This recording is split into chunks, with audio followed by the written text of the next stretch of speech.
인생을 건 한판 평론, 우리는 평론에 인생을 건다. 여의도 타짜 함께하는 분들 소개해드립니다. 국민의힘 윤희석 전 대변인, 장성철 공론센터 소장, 박원석 전 의원, 서영주 맥 정치사회연구소장입니다. 안녕하세요. 네, 안녕하세요. 자, 오늘은 앞서 유영원 의원 인터뷰 때문에 저희가 좀 시간이 줄었는데 뭐 본방 불가까지 있으니까 여유 있게 말씀하시면 됩니다. 이 얘기부터 해보려고요. 어제 이제 민주당 이재명 대표가 한 유튜브에 출연해서 2023년 그 체포동의안 가결 때 있었던 이야기, 그때 이제 본인이 느꼈던 생각과 추측, 뭐 증거는 없고 추측입니다, 이렇게 얘기했습니다. 거기에 대해서 본인의 입장을 밝혔는데, 이재명 대표가 했던 저 유튜버 발언 일단 먼저 들어보고 우리 네타짜 이야기 좀 들어보겠습니다. 그 검찰이 수사하는 과정에서 벌인 일, 당내에서 이렇게 저렇게 움직이면서 나한테 비공식적으로 요구한 거, 협상으로 제시한 거, 이런 걸 맞춰보니까 이미 다 짜고 한 짓이거든요. 당내 일부하고. 이게 민주당이라고 하는 거를 사적 욕망의 도구로 쓰고 상대 정당 또는 이 아주 폭력적 집단하고 암거래를 하는 이 집단들이 살아남아 있으면 당이 뭐가 되겠어? 일단은 본인은 증거는 없고 추측이라고 했는데, 이재명 대표 얘기를 보면 당시에 민주당 내 이제 유력 인사 한 사람이 본인에게 와서 당대표 사퇴하지 않으면 구속될 거다. 그 얘기는 체포동의안 통과되고 구속될 거다, 이렇게 얘기를 했는데, 그 얘기한 시점하고 검찰이 구속영장 청구한 시점이 맞아 들어갔다. 그러고 보니까 뭔가 예를 들어 비명계 인사들, 체포동의안 찬성했던 사람들이 검찰과 짜고 한 것이구나, 이렇게 본인이 추측했다는 얘기거든요. 일단은 요 얘기를 박타짜는 어떻게 들었습니까? 어저께 전반적으로 이재명 대표의 요 발언들. 그러니까 저는 좀 뭐랄까요, 이해가 좀 잘 안 됐는데, 최근에 이제 뭐 통합 포용 행보를 해왔잖아요. 그러니까 비명계 대권 주자들이나 중진들 만나서 쓴소리도 좀 듣고 통합하겠다는 의지를 보였고, 당내에서 반응도 괜찮았어요. 그렇죠? 당사자들을 포함해서. 근데 스스로 공들인 탑을 스스로 무너뜨린다, 이해가 안 되잖아요. 근데 이재명 대표가 그렇게 실현할 사람도 아니고 무슨 의중일까? 이게 굉장히 궁금해요. 뭐 일각에서는 그런 해석이 나옵니다. 최근에 이제 당내 비명계하고 이런 통합 화해 움직임을 보이는 가운데 이낙연 전 대표, 이낙연 전 총리하고도 해야 되는 거 아니냐. 김경수 지사도 그렇게 얘기했고, 뭐 일각에서 그런 얘기가 나오는데 거기에 분명하게 선을 긋은 거다. 근데 이런 해석도 나옵니다. 물론 이낙연 전 총리가 당시 의원도 아니었고, 뭐 민주당 의원들을 부추겨서 검찰과 내통하고 전혀 근거가 없지만 어쨌든 이재명 대표 쪽에서는 통합 포용하는 데에도 선이 있고 한계가 있다. 이제 이런 의중을 드러낸 거 아니야, 이런 해석이 하나가 있고, 하나는 그 이재명 대표에 대한 핵심 지지층이 최근에 이재명 대표의 이른바 그 비명계 수박이라 그러죠, 그분들은. 그분들과의 통합 화해 움직임을 별로 좋아하지 않아요. 그런 분위기가 있거든요. 불만도 있고. 근데 이제 어제 출연했던 그 매체가 이를테면 이제 친명 지지층이 많이 보는 그런 플랫폼이잖아요. 거기서 가서 지지층들을 향한 메시지를 낸 거다. 걱정하지 마라. 내가 어쨌든 통합 허용 그 행보를 하고 있지만 이거는 이제 조기 대선을 염두에 두고 해야 되니까 하는 거고, 실제 잊지 않을 일은 잊지 않고 있다. 이 얘기를 한 거 아니냐, 이런 해석도 있어요. 근데 이렇게 되면 당내에 비명계 그 모임이라고 하는 초일회에서 당장 반응이 나왔듯이 앞에서는 웃고 뒤에서는 등에 칼 꽂는 거냐, 이런 반응이 안 나올 수가 없죠. 그래서 최근에 여론조사 흐름도 좀 좋고 어떻게 보면 좀 대세를 잡았다, 이런 분위기에 너무 자신감을 가져서인지 뭐 통상의 그런 상식으로는 잘 납득이 안 됩니다. 서타짜. 이재명 대표는 증거는 없고 추측이라고 했는데, 뭐 예를 들면 앞서 제가 얘기 들었던 뭐 민주당 내 어떤 인사가 와서 사퇴하면은 구속 안 될 거고, 안 하면 구속도, 요 얘기 검찰과 짜고 했다라는 거, 당내 그 당시에 좀 약간 그런 분위기가 있었습니까? 의심이라도 조금이라도 서타짜가 아는 범위 내에서. 제가 아는 범위 내에서는 없었죠. 보니까 이제 정치적인 서로 간의 이견 아니면 당내에서의 헤게모니 싸움은 있죠. 그건 많았죠. 그건, 뭐 그건 저희도 어쩔 수 알고. 없는 예, 거고 예. 그거는 뭐 공당에서 다 존재하잖아요. 뭐 예. 친윤, 반윤이 있듯이 뭐 친명, 비명이 권력 있었죠. 투쟁은? 그냥 권력 투쟁 내에서의 판단이 있었다고 생각해요. 근데 제가 이제 어제 그 발언을 들으면서 박원순 의원께서도 얘기했는데 왜 이랬을까? 예. 라는 게 저는 궁금했어요. 그러니까 잘 이렇게 최소한 조기 대선을 앞둔 상황에서 통합과 포용 행보를 통해서 비호 감도를 낮추고 예. 그다음에 좀 국민적인 중도 확장성을 잘 하고 있고 그게 각종 여론으로 잘 반영되고 있다고 저는 판단했는데 이 한마디가 그냥 매불쇼라는 어떤 강성지지층이 선호하는 예. 그 매체의 어떤 비위를 맞추기 위한 발언이라고 보기는 쉽지 않아요. 왜냐하면 음모론이잖아요. 예. 왜냐하면 이거는 사실에 기반해서 얘기했다면 어느 정도 다툴만 한데 예. 검찰과 짰다. 그러니까 그러면은 이제, 예. 부역자잖아요. 좀 다른 얘기죠. 검찰이 그럼요. 그거는 짰다는 뭐냐면 당내의 어떤 정치적인 반대파에 대해서 서로 다를 수 있고 불편할 수 있으나 이거는 민주당 내 당시 의원들이 국민의힘이나 한동훈 법무부 장관이나 윤석열 정부의 검찰과 부역을 해서 예. 당내의 어떤 혼란을 초래했다라는 그런 오해와 오명을 줄 수 있죠. 예. 그러면 이거는 단순하게 말실수로 보기는 쉽지 않아요. 의도가 있다. 그래서 이거는 수습하기가 저는 쉽지 않을 것 같다는 생각. 그래서 왜 그랬을까? 잠깐. 왜 그랬을까라는 건 제가 알려드릴게요. 저는 아는데 이게 인생을 건 한판 평론이잖아요. 예. 여기는 아직 이제 인생까지는 못 걸겠습니까? 좀 예. 이따가 제가 본방에서 그러면- 본방에서 걸게요. 본방 불가해서 인생을 걸어보겠습니다. 저 민주당이랑 상관없으니까 저 아니 그렇다고 남의 인생을 대신 거는 그래 내 아니, 인생을 걸지 말고. 아니 왜냐면 우리 서타짜는 민주당 당적을 오랫동안 보유하신 분이기 때문에 걸기가 쉽지 않은데 장타짜나 윤타짜는 뭐 상관없잖아요. 민주당 당적을. 저는 뭐 예. 두 사람은 뭐 먼저 우리 것이든지 이건 그리고 이 장타짜와 윤타짜의 앞으로 나올 발언들은 저희 SBS 또는 김태현의 정치쇼의 입장과는 무관하다는 점을 말씀드리고 정치쇼도 인생을 안 거는데 예, 저희는 균형 잡힌 시사 뭐 이런 겁니다. 얘기하십시오. 예, 장타짜 본심이 드러났다. 본심? 원래 그렇게 생각을 했다. 어, 그렇게 보여져요. 예. 그 지금까지 연기한 거죠. 어, 대선을 앞두고 중도 외연 확장을 해야 되니까 유연함을 보여주기 위해서 포용하는 모습을 보여줬는데 그건 진심이 아니었다. 그런 생각이 들고 그 말을 듣는 순간 무섭다라는 생각이 들더라고요. 그래요. 2016년 이후에 김어준 방송에 나가서 이재명 대표가 이런 얘기를 했어요. 권력은 잔인하게 써야 된다. 그래요? 그런 얘기 했어요. 그래서 예. 그러니까 그 연장선상인 것 같아요. 이렇게 가슴에 원한을 품고 내 권력을 잡으면 진짜 가만두지 않겠어. 그런 생각인 것 같은데 한 방에 날아갔다. 이 말도 드리고 싶어요. 그건 뭐예요? 뭐가? 그동안 그냥 한 달 동안 중도 외연 확장, 유연함 저 이렇게 100분 토론에서 이렇게 웃으시면서 되게 포용력 있는 모습 보여주셨거든요. 그게 다 이제 거짓이었구나. 연기였구나. 이제 그런 생각이 들어서 소영주 소장님 말씀하신 것처럼 그동안 좀 쌓아왔던 거를 좀 날린 것이 아니냐 그런 생각이 드네요. 그러면 이거는 실수가 아니라 의도가 있었던 아니, 거라고 본심이죠, 본심.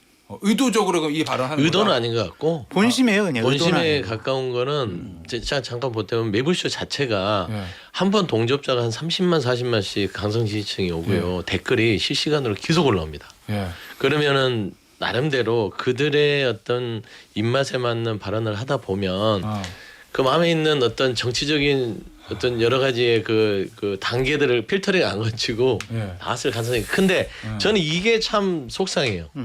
왜 그랬을까? 지금 잘 하고 있었는데 그리고 제일 저는 킬링 포인트가 그거는 광고 듣고 앞서 이제 2부에서 서타짜가 이재명 대표가 왜 그랬을까? 이거 수습이 쉽지 않은데 이런 얘기도 앞서는 했었거든요. 그렇죠. 킬링 포인트가 있다. 킬링 포인트는 윤희숙 대변인이 아시려나? 그래요? 몰라요. 그래요? 제가 그러면은 한마디만 하면 예. 제가 검찰과의 음모론 짜고 치는 거기까지는 뭐 이제 100번 양보해서 그렇다 치고 숫자를 얘기했어요. 공천에서 7명은 내가 7명은 내가 하나 더 이게 예. 굉장히 저는 치명적입니다. 뭐 말씀드렸냐면 내가 당시에 체포라 막아주세요 부결을 호소한 건 실제로 투표 가면 가결하는 사람들이 몇 명이나 되고 그 범위를 보기 위해서 내가 일부러 부결을 호소한 거다. 그리고 그 사람들은 결국 당원들의 뜻에 따라 정리됐다고 그랬나? 그건 기억이 안 나는. 당원들의 정리됐다고 뜻에 따라 공천을 못 받은 거지. 내가 실제로 안 준 사람은 7명이다. 그렇게 얘기했어요. 맞죠? 그러니까 내가 안 준 사람이 7명이라는 거예요. 네. 정확하게 의도적으로 공천을 배제했다는 얘기잖아요. 예. 그거 누구예요? 침묵적이에요. 어. 그렇지 않습니까? 예. 최근에 만났던 행보 중에 7명 중에 들어간 사람이 있을 수 있어요. 어. 있죠. 그러면 의도적으로 찍어서 공천을 배제했다는 것은 이건 저는 이재명 대표가 향후에 조기 대선 하는 데 있어서 우리 당내의 분란보다 국민들이 보기에 당내에서도 정치 보복을 하는구나 라는 쪽으로 확산될 수 있어요. 저는 이 포인트가 너무 뼈아파요. 아. 그 찍어서 내가 공천 안 준 사람이 7명이라는 게 작은 게 아니고 한 사람은 그거를 인정했다는 게 문제다. 차라리 이런 그걸 말씀이시구나. 빼버리고 당원들이 정리를 해줬다라는 정도까지만 갔어도 아예? 나름대로 저도 수습이 가능했을 것 같은데 예. 수습이 안 되네. 그래서 7명을 제가 찍은 볼 것은. 때 눈 탔죠. 그 이재명 대표에 대해서 요새 뭐 우리나라에서 제일 위험한 인물이다. 뭐 이런 얘기 하잖아요. 저도 하고 어떤 분도 하고. 한동훈 전 대표가 많이 얘기했어요. 예. 그 얘기. 예. 정확히 이 얘기예요. 이 얘기. 이 위험한 게 저희한테 위험한 것도 물론 있지만 민주당 내에서조차 당적을 몇십 년 갖고 있던 사람까지도 그렇게 했다는 거 아니에요. 그것도 대놓고. 그 우리가 7명에 대해서도 누군지 탁 들어오잖아요. 당시 현역이었는데 공천 4번 안 주려고 하다가 결국 안 된 사람. 이번에 만난 사람. 이게 떠오르잖아요. 이런 건 굉장히 크다. 조선 제1 험이라고 생각합니다. 험? 위험하다고요. 됐죠? 네. 오. 그거 뭐 선거 때 캐치프레이즈 쓸 겁니까? 뭐 뭔가 중간에 아니 뭐 나올 수가 있는지 글도 보고 이재명 그리고 대표. 나서 어제 언론들이 이제 질문이 들어오니까 네. 이재명 대표가 이제 다 지난 일이고 지금 당내에 뭐 비명이 어딨냐 또 이렇게 조금은 수습하는 예, 예. 말씀을 했는데 백브리핑 때. 그러니까 저는 그렇게 할 문제가 아니고요. 실언이면은 좀 사과를 하는 게 좀 맞다고 보고 그리고 해명이 좀 필요하죠. 저걸 그렇게 뭐 눈치고 가는 그러니까 이게 지금 그런 거죠. 앞서 이제 서영주 그 소장이 얘기한 게 핵심인데 사실에 대한 해석을 둘러싸고 예를 들어서 이제 여전히 그때와 지금과 앙금이 남아가지고 이제 서로 다른 해석을 얘기한다. 뭐 그건 정치에서 늘 있는 일입니다. 예. 근데 검찰과 짰다, 뭐 상대당과 짰다. 이거는 사실은 일종의 이제 음모론인데다가 예. 그것도 그 진영 내부에서 가장 치명적인 음모론을 얘기한 거잖아요. 그것도 당 대표가 네. 물론 자신의 문제였지만, 그러니까 그 당장 그렇게 지목되는 사람들 입장에서는 이건 뭐 도저히 그냥 참고 있을 수 없는 문제가 되는 거고. 근데 이게 이제 적전 분열이라고 탄핵 상황이 이 탄핵 상황 이후에 조기 대선이 민주당한테 좀 유리하게 흘러갈 가능성이 높다 하더라도. 그렇다고 지금 뭐 따놓은 당상인 건 아니거든요. 모든 어쨌든 선거는 선거는 그렇죠. 치러 예. 봐야 되는 거고 또 지난 선거를 돌이켜 본다면 전목도님까지 다 힘을 합쳐서 예. 치러야 되는데 저렇게 분열적인 언어를 스스로 구사함으로써 최근에 자신이 만들어놨던 통합 행보를 헝클어뜨릴 필요가 있나? 그러니까 당장에 그건 진심이 아니었고 본심을 얘기했다 이런 평가들이 나오잖아요. 그래서 빨리 수습을 해야 된다. 빨리 수습을 못하면 이 당내 골이 훨씬 더 깊어질 것 같다 이런 생각이에요. 자, 근데 잠깐 서타 작가 그랬잖아요. 이거 간단치 않고 수습이 쉽지 않다라고 얘기했다는 얘기는 그 얘기는 뭐 김경수 전 지사나 뭐 물론 김경수 전 지사 당연히 그 7명은 아니지만 뭐 김동연 지사, 김부겸 전 총리 같은 이른바 이 비명계들이 요 이재명 대표 요 얘기를 받아들여 가지고 화합하기가 쉽지 않다 그런 의미인 거예요? 지금 저 매운맛으로 이재명 대표하고 맞서는 쪽이 김두관, 김동연 예. 두 분이고 김경수 전 지사는 매불쇼 전날 이낙연 전 총리에 대해서 너무 한참 멀리 갔다라고 선을 긋긴 했어요. 그러니까 이제 그런 부분에 있어서 상식적으로 판단하는 분조차도 예. 이 발언은 물론 김경수 전 지사는 당시에 뭐 이제 체포동의안 부결할 때 이런 건 없었으니까. 근데 나머지 이 정치권에서 지금 현재 통합행보의 대상들 예를 들면 뭐 초일회라든지 최근에 만났던 분들이라든지 당내에서도 어떤 이재명 대표 일극체제에 비판했던 사람들이 이 발언을 통해서 수습이 잘 안 되면 네. 이게 이게 이제 발화점이 될 수 있어요. 그래서 이게 좀 더 경론화가 되고 좀 평화롭게 가는 게 아니라 뭔가 치열한 갈등 구조로 3월 26일 이후까지 갈 수 있어서 왜 이런 발언을 하셔서 그동안 싸워왔던 정말 탑을 흔들흔들 거리게 하는지 좀 안타깝다라는 좀 생각이 듭니다. 알겠습니다. 어찌 보면은 이재명 대표가 대통령 될 가능성이 가장 높다라고 생각을 했었는데 예. 그리고 어찌 보면은 사법 리스크가 대선에 가장 큰 장애물이 될 거라고 생각을 했었는데 지금 와서 보니까 오랄 리스크가 가장 큰 대선의 걸림돌이 아닐까라는 좀 생각이 들어요. 설화. 네, 그러니까 엔비디아 30% 발언도 있고 그다음에 AI 군대 발언도 있고 또 이런 정치적인 현안에 대해서 그동안 생각했던 거 반대되는 모습 그러한 발언을 하잖아요. 예. 그럼 또 해명을 해야 될 거란 말이에요. 말 바꿨다라고. 그럼 신뢰 위기까지 간단 말이에요. 예. 그래서 왜 저렇게 말씀을 많이 하시는지 솔직히 이해가 안 되는데 예. 자신감이 있는 것 같아요. 내가 이제 기선을 잡았다. 난 대통령이 된다. 그런 생각을 가지니까 저렇게 가감 없이 본심을 드러내는 거다라고 생각이 드는데 예. 아 정말 위험하다 그런 생각이 드네요. 여러 가지. 그거 봐 위험하다 그러시잖아요. 험. 아니 이게 이제 당내의 비명들이 반발하고 예. 그로 인해서 균열이 생기고 이제 통합이 잘 안 되고 이런 것도 리스크겠지만 예. 저 지금 저런 발언이 주는 이재명 대표의 대외적인 이미지. 아, 일반 중도층 그러니까 이를테면 국민들한테? 중도 보수 선언도 하고 예. 뭐 정책 경쟁을 주도하고 최근에 이런 행보가 있었는데 그걸 다 깎아먹은 거예요 순간적으로. 한 번에. 그래서 굉장히 어떻게 보면은 이 정치를 진영화시키고 예. 그리고 뭔가 적대적 갈등을 유발하고 근데 이런 이미지로 다시 돌아가는 듯한 그런 말하자면 빌미를 제공하는 거거든요. 예. 그게 더 치명적이에요. 당내에서 무슨 반발이 나오고 이런 거보다도 그런 점을 저는 의식해야 된다고 봅니다. 알겠습니다. 자, 주제를 국민의힘이라기보다는 한남동으로 가겠습니다. 이건 뭐 한남동? 한남동 이슈인 것 같은데 저희가 퀴즈를 하나 냅니다. 퀴즈. 퀴즈를 잘 풀어야 돼요. 다음 단어들의 공통점은 무엇일까요? 1. 삼부토건 2. 이철규 3. 장제원 4. 건진법사 3초 드립니다. 손 들어요 빨리 아시는 분. 장타짜 빼놓고 다 들었는데 공통점 답. 끈 떨어졌다. 또 서타짜는 김건희. 윤타짜는 윤 대통령. 윤 대통령. 예. 감옥 갈 것 같다. 감옥 갈 것 같다. 아 이거 안 좋은다는 느낌들인데. 아니 이게요 다 어쨌든 윤핵관 이철규 의원, 장제원 전 의원, 그 다음에 삼부토건 김건희 여사 얘기 나오고 건진법사 김건희 여사 윤석열 대통령 얘기 나오잖아요. 물론 뭐 장제원 의원은 강력 부인, 이철규 의원은 아들의 문제 알았습니다만 죄송한데 나는 몰랐다. 그다음 삼부토건은 뭐 금감원장 수사 중, 건진법사도 뭐 압수수색. 조금 사실관계 다른데 이게 다 한남동과 가까운 사람들이잖아요. 원래 이제 정권이 끝나고 나면 예. 그 정권 핵심부의 이러저런 문제점들이 드러납니다. 다음 정권 초반부에. 그렇죠. 그래서 다음 정권이 뭔가 전 정권을 사정하는 이제 이런 그 풍경들이 한국 정치에 많았는데 그 정권이 끝났다는 걸 보여주는 거죠. 물론 이제 통상의 선거를 통한 교체가 아니고 몰락이잖아요. 예.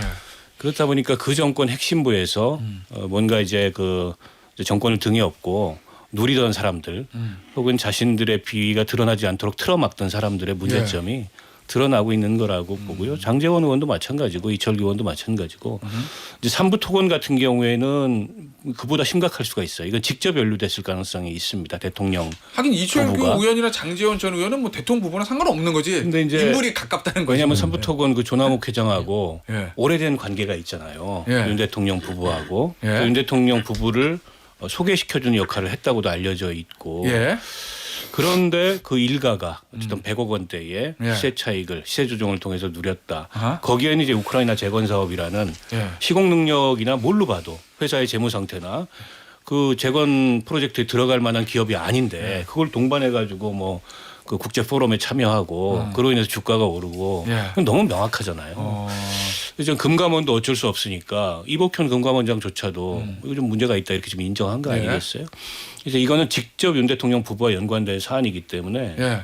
저는 특검을 피할 도리가 없는 것 같아요. 알겠습니다. 서타짜 뭔가 아는 거 있는 눈치인데 자꾸 저한테 사인을 주던데. 아니 이게 처음부터 뭐 내가 다 아니까 나한테 물어봐. 약간 이런 사인을 막 계속 줘. 그렇죠. 예. 시간이 많이 필요해요.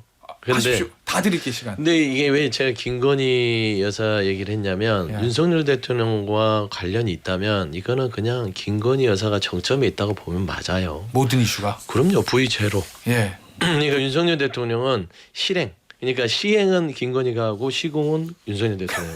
그런 관계라고 보면 되는 거예요. 그러면 우리가 시행을 봐야지 시공을 보면 안 되는 거죠. 돈은 시행사가 많이 벌죠. 그러니까 대한민국 국정 자체의 시행사는 김건희 여사였다. 라고 봤을 땐 이거는 김건희가 떠오른다. 특히 삼부토건 같은 경우는 그러니까 도이치모터 주가 조작도 있지만 삼부토건도 지금 주가 조작으로 금감원 이복현이 던졌어요. 100억이라고 그랬어요. 그리고 뭉개고 있다가 던졌어요. 100억인데 100억 이상이 될 수도 있죠.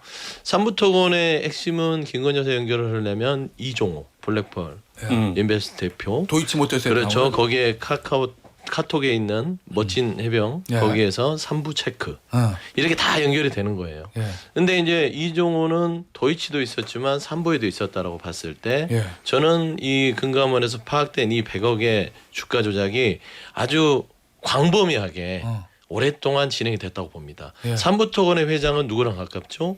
김건희 여사와 김건희 여사 어머니와 가깝죠. 그리고 윤석열 대통령의 결혼에도 관여가 돼 있죠. 예. 그러니까 아주 이게 패밀리 비즈니스예요. 어. 삼부토건 자체의 시발점이 지금 되는 건 예. 강남에 있는 헌인마을입니다. 헌인마을이 거기가 거의 이제 이 삼부토건 주가의 이 말하자면 시발점이 될 수 있어요. 저는 지금 우리가 삼부토건을 보는데 단순하게 삼부토건 주가를 우크라이나 이런 부분에 있어서의 어떤 국정의 개입이 아니냐 예. 이 부분이 있으나 쭉 놓고 보면 예.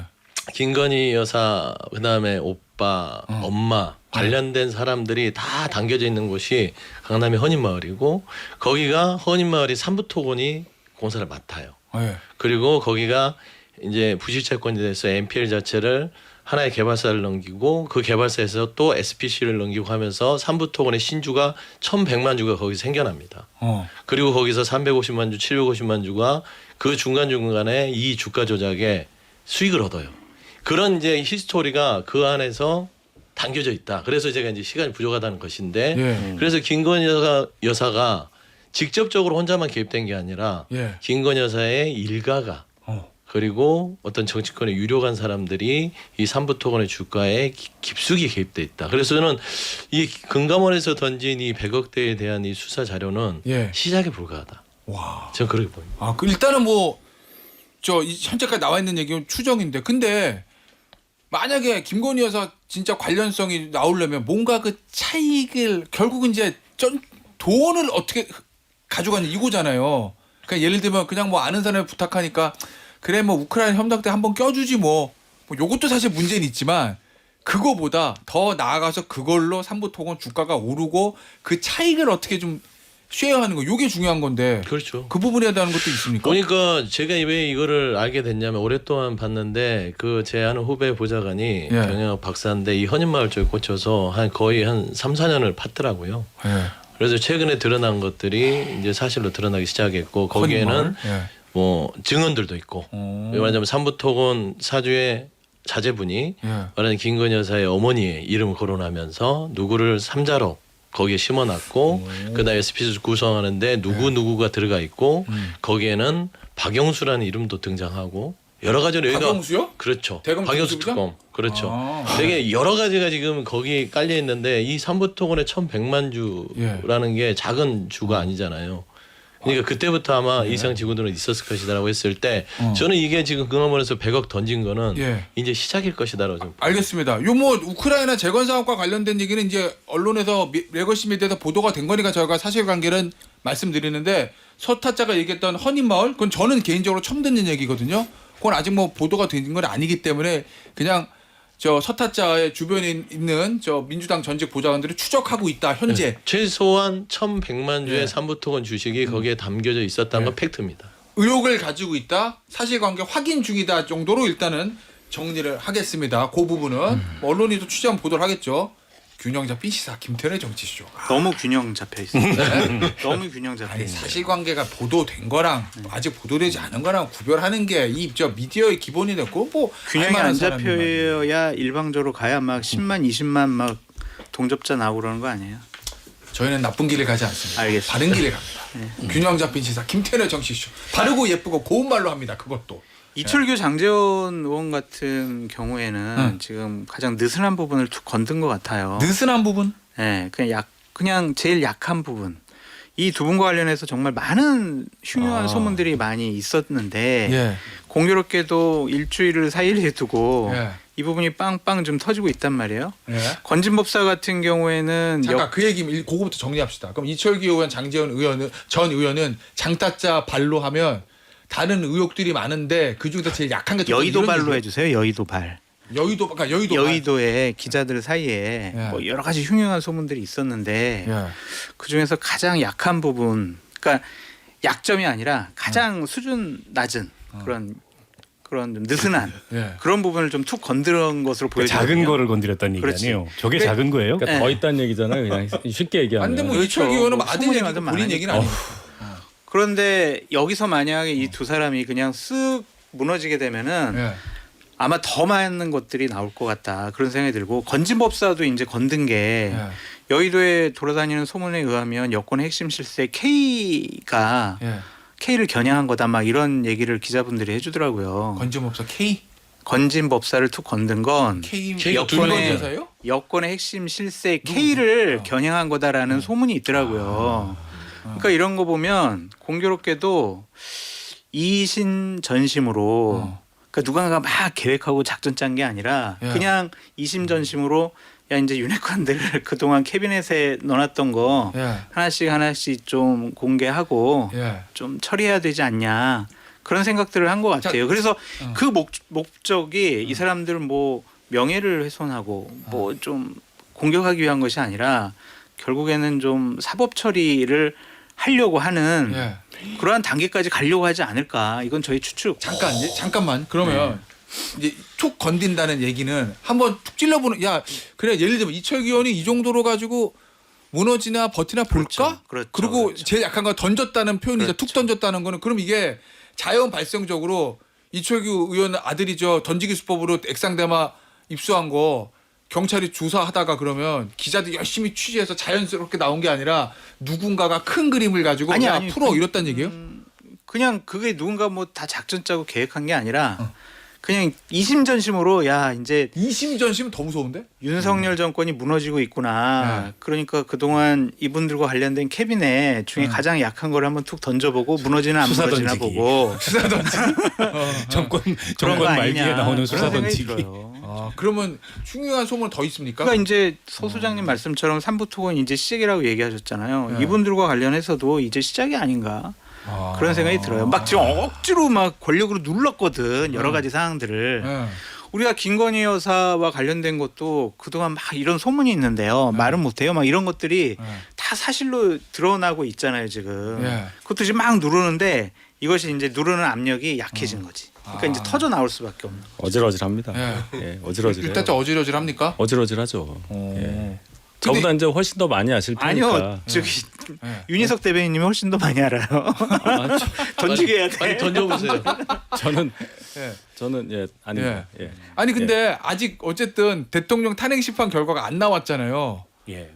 근데 아직 결과 변론 종결되고 하루 이틀 사이에 쭈쭈쭉 나오는 거거든요. 이 보도에 이 흐름들이. 그러면 진짜 이심전심으로 누군가 이제 아예 모르겠다 하고 이제 막 던지는 건가? 글쎄 누가 의도하고 기획하고 컨트롤하고 있다고 보기는 어렵겠죠. 그 뭐 그렇죠. 근거가 없는 거니까. 예. 그러나 이제 이심전심이라는 말이 전 딱 맞다고 보는데 예. 어쨌든 무너진다 이 예. 정권이. 어. 그리고 탄핵 심판의 결과는 뭐 나와 알만한 있다? 사람들은 누가 봐도 예. 이제 결과가 좀 명확하기 때문에 어? 그동안 이제 이렇게 막 눌러놨던 것들이 자연스럽게 비집고 나오는 거고. 예. 근데 이제 저것만이겠느냐. 아하. 이게 이제 국민의힘이나 여권에서 걱정해야 되겠죠. 저건 예. 시작일 뿐이고 어. 앞으로 이제 더 많은 이제 줄기들이 예. 나올 가능성이 있죠. 어. 이제 그런 면에서 저는 이제 김건희 여사를 겨냥한 특검법 예. 이거를 이제 여당이 어떻게 할 거냐. 어. 지금 이제 명태균 특검법으로 이제 국회에 상정이 돼 있는데 예. 어쨌든 명태균 특검법이 됐든 아니면 도이치모터스 이것도 가라앉은 건 아니잖아요. 예. 이또 다른 특검법이 나올 수도 있고 이걸 어떻게 김건희 여사를 겨냥한 수사를 어떻게 할 거냐. 예. 여권이 언제까지 이걸 막을 수 있느냐. 이게 이제 대선의 어마어마한 악재가 될 수밖에 없어요. 예. 특히 이제 명태균 씨 오늘도 지금 검찰 창원지검에 가서 조사를 하는데 예.